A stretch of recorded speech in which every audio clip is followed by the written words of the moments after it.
IBALITA production.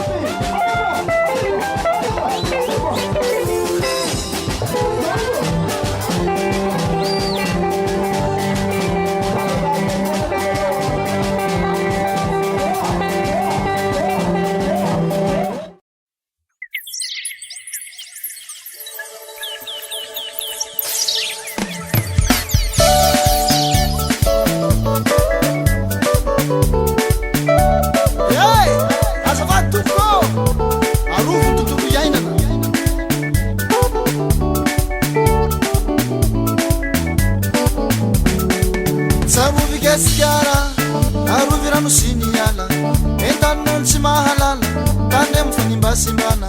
Tsiarovy Gasikara, arovy rano siniala, entannon tsy mahalala, tany amin'ny fanimbasimbana.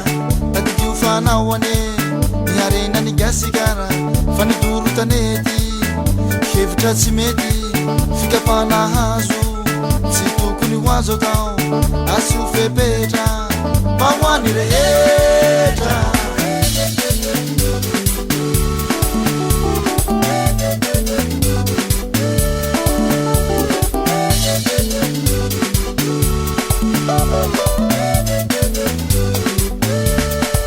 Tsiarovy Gasikara, arovy rano siniala, entannon tsy mahalala, tandre mifanimbasimbana.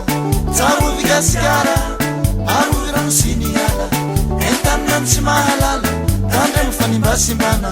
Tadidio fanao ane, niarena ny Gasikara, fanidoro tanety, hevitra tsy mety, fikapana hazo, tsy tokony ho azo atao, asio fepetra. Mawani rehetra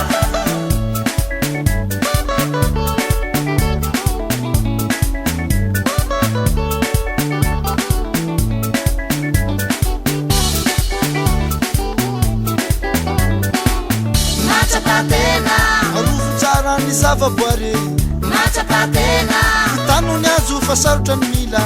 matsapatena, Makimaky malagasy, matsapatena, boaty rôzy sy ny sisa, matsapatena, manao ankarana ny malagasy, matsapatena, arovatsika rô biby anala, matsapatena, aza toroina ko ny ala. matsapatena, Saye, saye, matsapatena, saye, saye. matsapatena.